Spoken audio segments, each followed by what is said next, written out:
Xin chào các bạn, chào mừng các bạn đã trở lại với podcast 8 với Tâm. Cảm ơn các bạn đã lựa chọn podcast này giữa hàng ngàn cái podcast ngoài kia.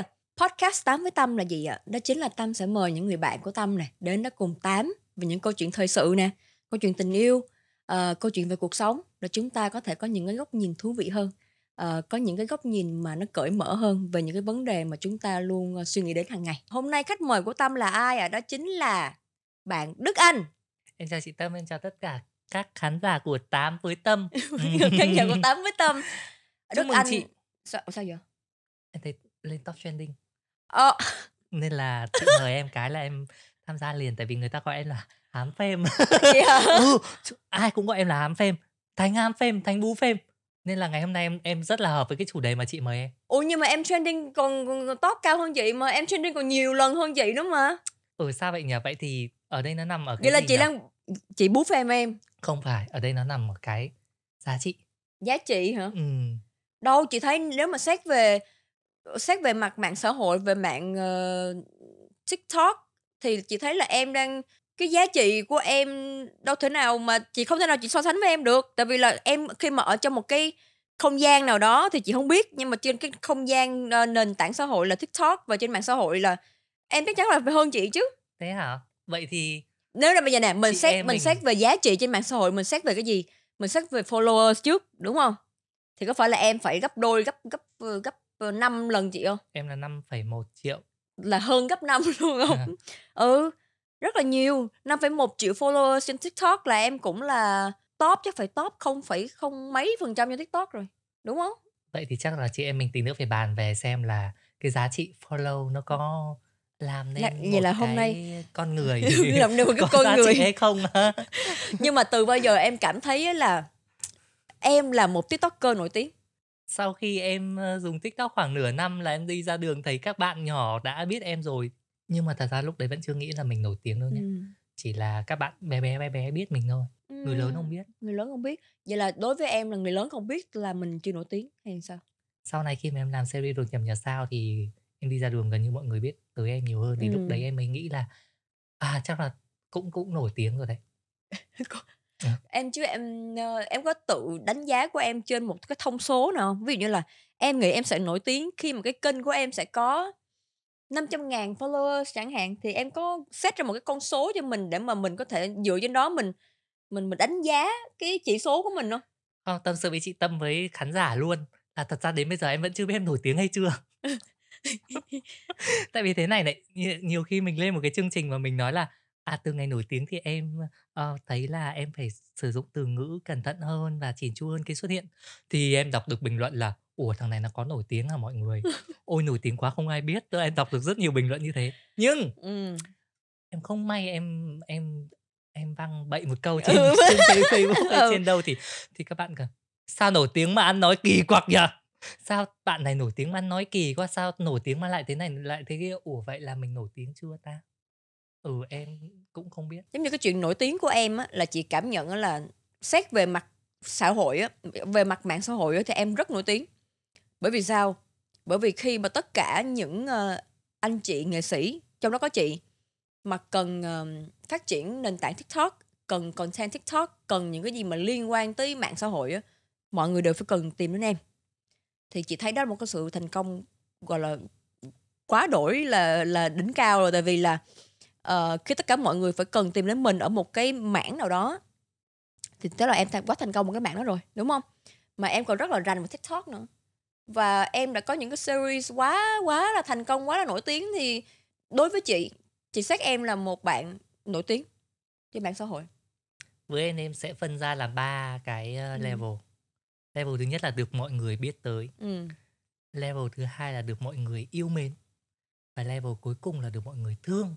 Mình Ừm. làm cái gì người ta cũng thương, người ta sẵn sàng bỏ tiền ra cho mình. Ừ. Thì em lại nghĩ là em đang nằm ở mức level thứ nhất là em đã được mọi người biết tới. Ừm. Còn cái việc mà được mọi người yêu mến hay chưa thì em nghĩ là mình đang trong quá trình chinh phục. Còn mình được người ta thương mà người ta sẵn sàng, người ta luôn luôn ủng hộ mình ở bất kỳ một cái gì thì em nghĩ là cái đấy ở Việt Nam mình chắc là celeb cũng chỉ có một vài người được như thế thôi. Có một vài người, mà không ai ghét nổi á, cũng có chứ, rất Yeah. là nhiều. Nhưng mà chị nghĩ có một cái thứ tư nữa, đó chính là giá trị quảng cáo của em nữa. Yeah. Đúng không? Tức là những cái trước đó tất nhiên là phải có một người nghệ sĩ, một người influencer, một người content creator đều cần ba cái giá trị đầu tiên mà em nói. Nhưng mà cái giá trị thứ tư mà chị nghĩ cũng rất là đáng để mà xem xét, đó chính là giá trị quảng cáo của em nè. Năm vừa rồi em quay khoảng 150 cái quảng cáo. Ừ đấy.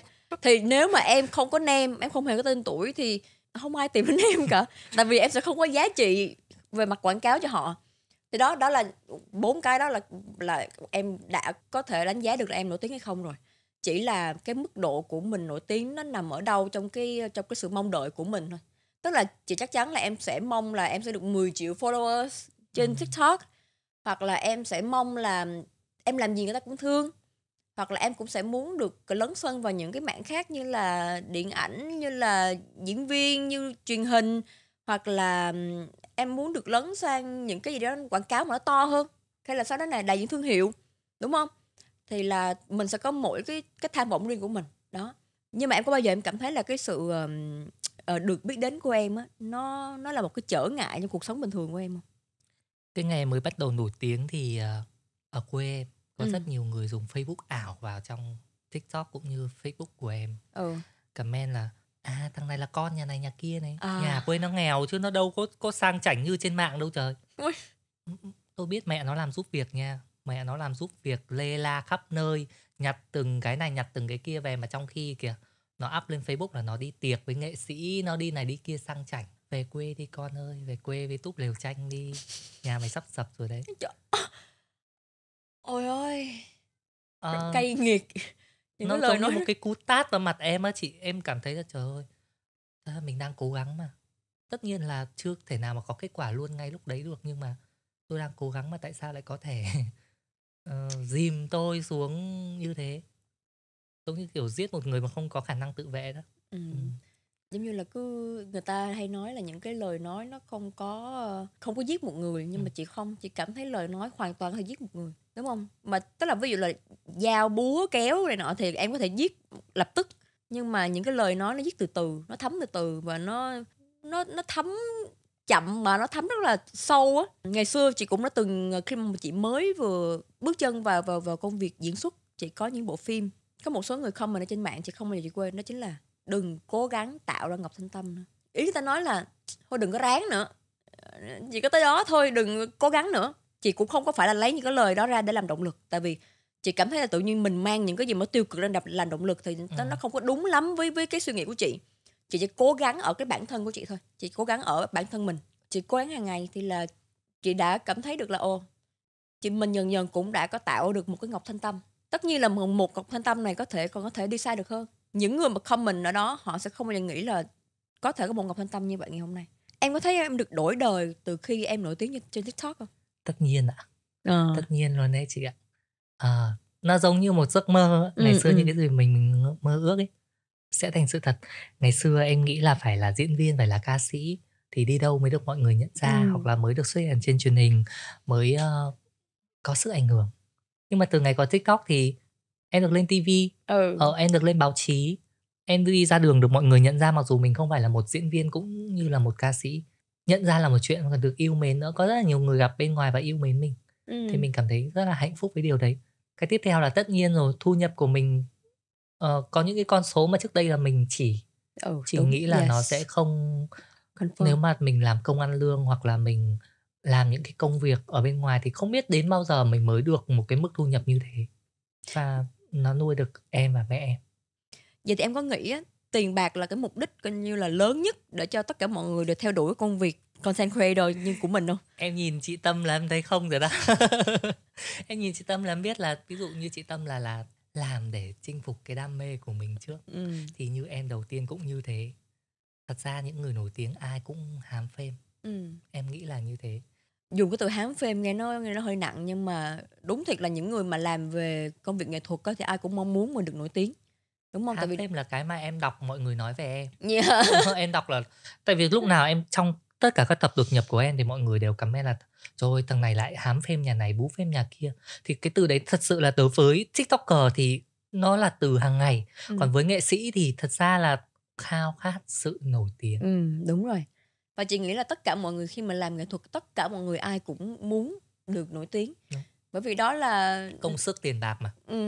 nó không phải liên quan tới câu chuyện về số tiền kiếm được nữa. Bởi vì là cái hào quang nó sẽ mang lại những cái khác. Đúng không? Thì là vậy là em ngay từ đầu là em cũng không có xác định là tiền là cái mục tiêu để em nổi tiếng, mà là em muốn chinh phục cái đam mê của em. Em muốn được mọi người chú ý và công nhận những cái giá trị mà mình mang lại. Xong rồi từ đó là những cái khác nó mới tới Đúng với rồi. em. Em đi theo khá là nhiều nghệ sĩ để làm trợ lý. Ừ. Thì em mới thấy là đâu cứ phải là người ta hát hay, người ta đi show ca nhạc đều đều là người ta nhiều tiền đâu. Rồi cái tiền đầu tư cho sản phẩm rất là nhiều. Vậy thì ở đây cái hào quang và cái giá trị của họ mới là cái mà họ kiếm được ra rất là nhiều tiền. Không bằng cách này thì bằng cách khác, chỉ cần nổi tiếng.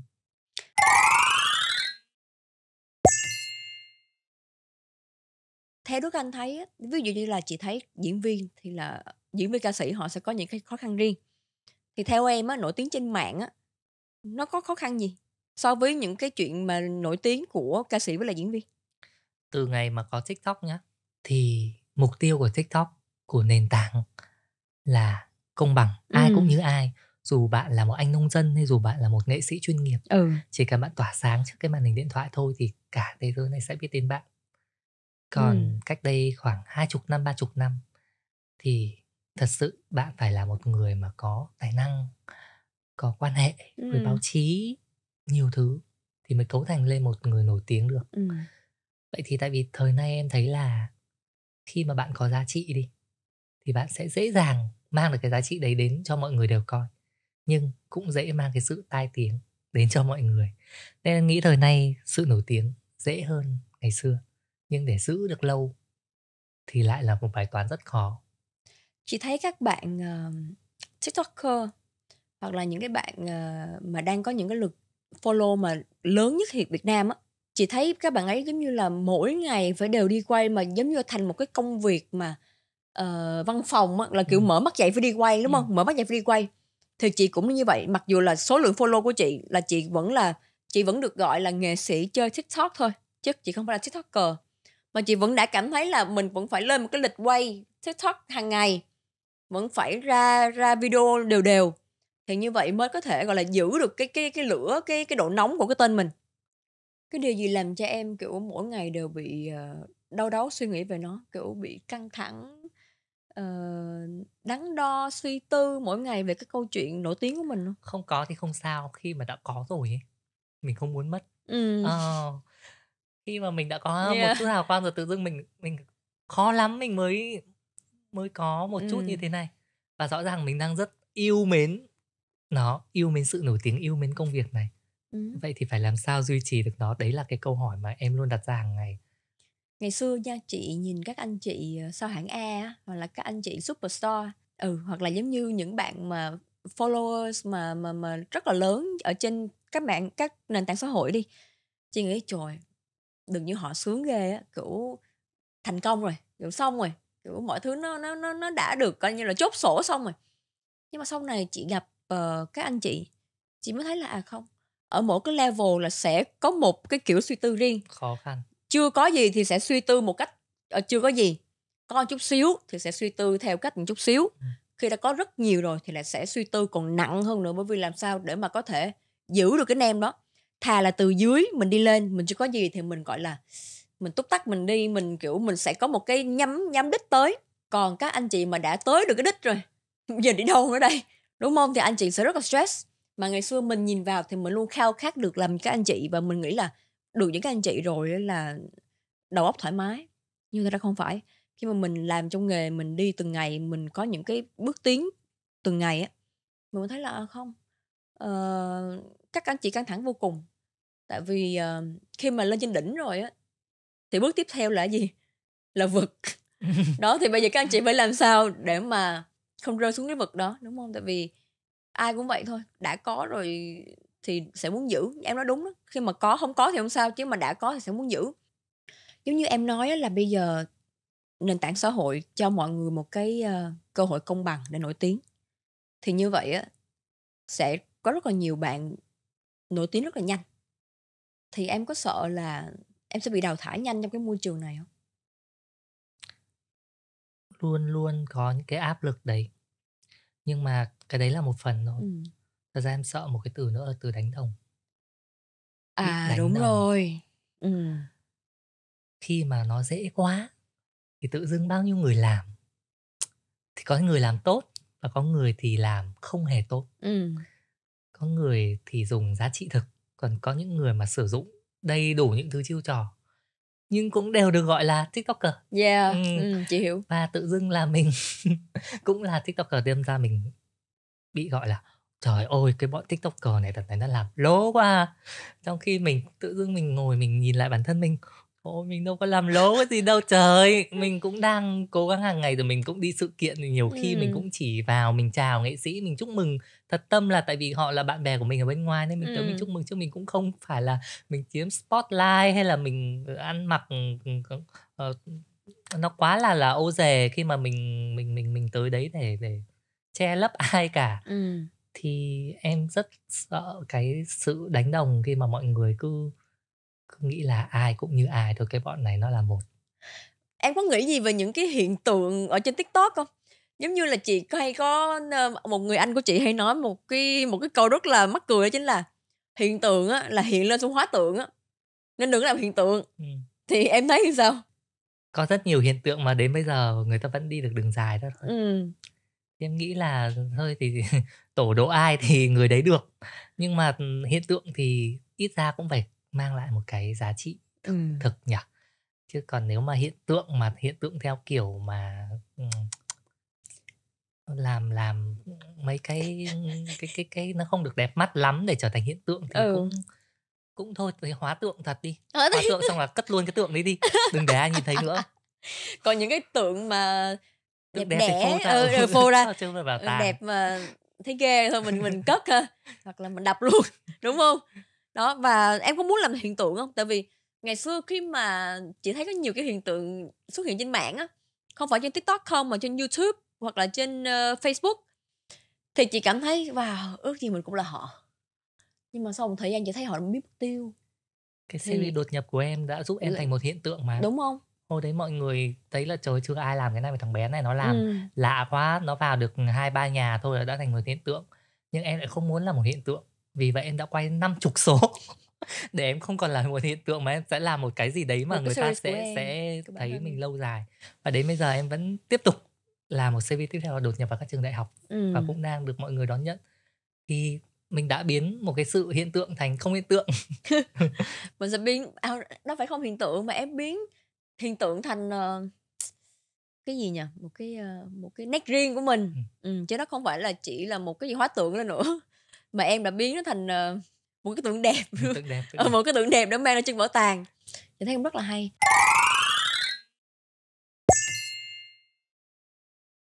Em có bao giờ em cảm thấy là khi mà làm content creator á, giống như chị đi ha, khi mà mình cứ phải giống như em, bản thân em là em cứ phải suy nghĩ lên nhiều content khác nhau để em không có hóa tượng, thì chị ờ, cũng có một thời gian chị tự dưng chị cảm thấy là trời, công việc content creator của mình nó giống như nó bào mòn cái chất xám của mình.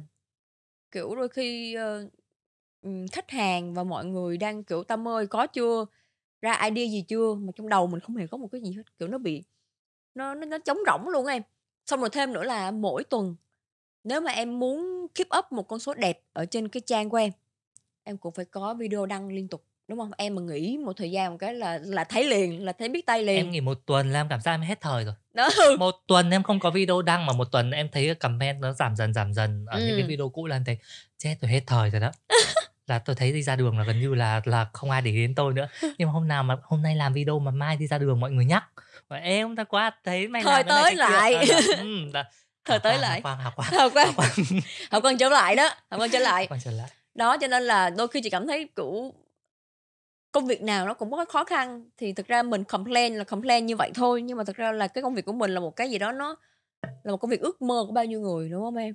Thì mình chỉ mệt một chút đó và mình nghỉ ngơi, mình bây giờ mình nghĩ chưa ra idea thì thôi mình từ từ trả lời. Mình nghỉ ngơi một tí, nhiều khi mình đi ngủ, đi tắm hoặc đi ăn, đi uống, đi ra ngoài đường mà lại có nhiều idea hơn là mình chỉ ở nhà mà mình ráng tập trung mình suy nghĩ á. Đang nói về mạng xã hội á, Thì có một cụm từ không thể nào mà không nhắc tới, đó chính là cụm từ sống ảo. Em có thấy đôi khi vì công việc của mình mà mình bị ảo theo cái trend chung của mọi người hông? Tức là mình phải theo một cái dạng nào đó mà mình không phải là mình. Em có bao giờ em bị như vậy Đôi hông? khi đấy, Ừm. đôi khi, hôm mình lười, mình cho tiền mình cũng không ra đường, mình chạy để tập thể dục thể thao ngày hôm đấy.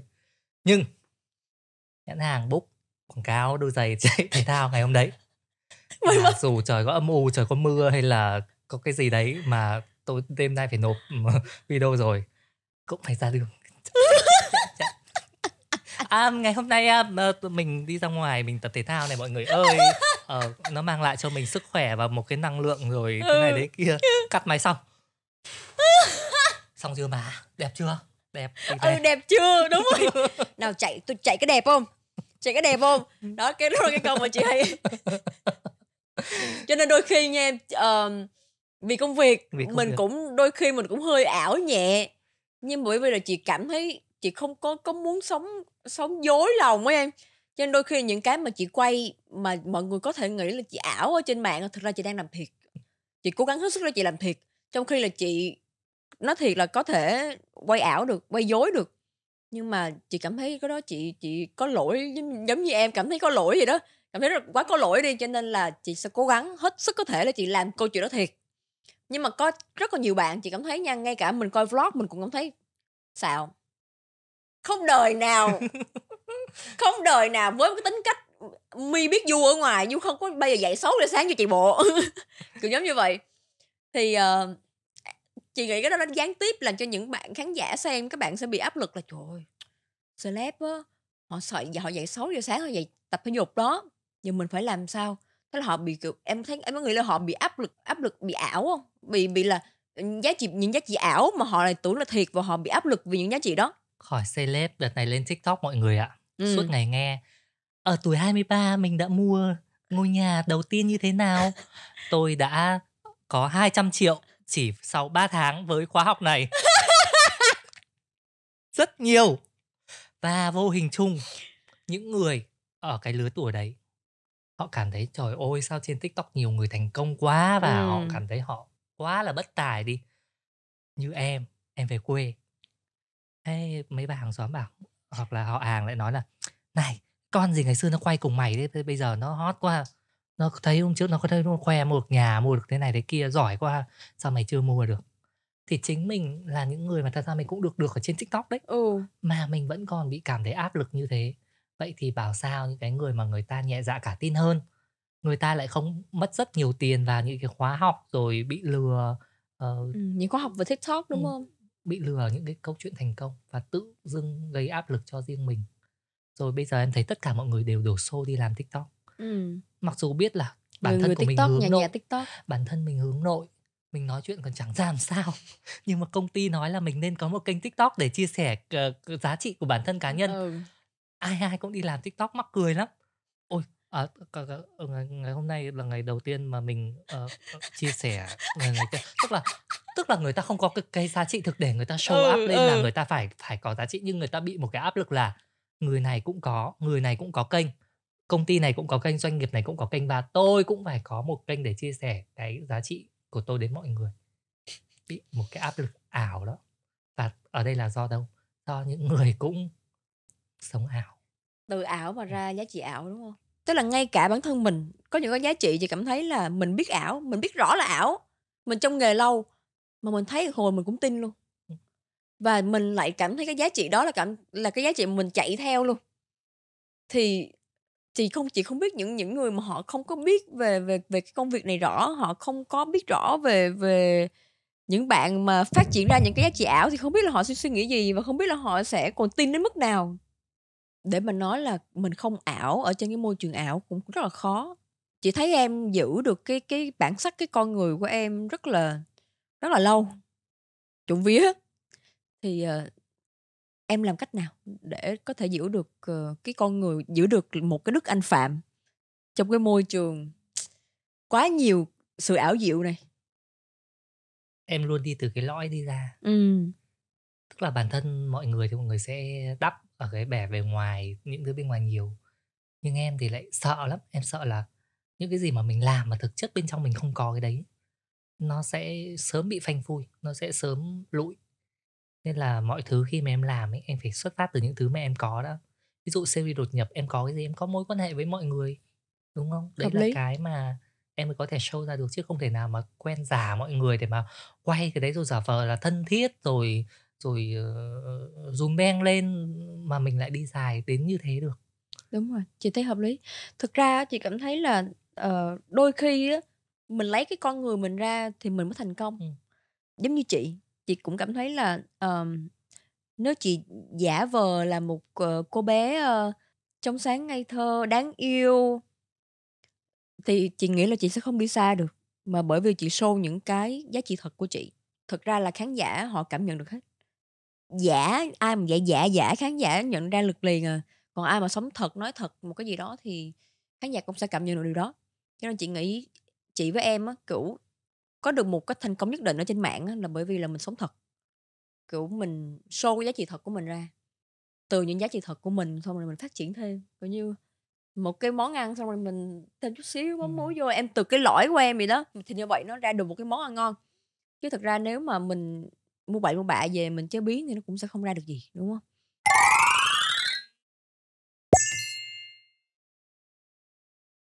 Chị cảm thấy cái sự nổi tiếng trên mạng xã hội là một cái đó nó rất là tích cực, nó hông có gì xấu cả.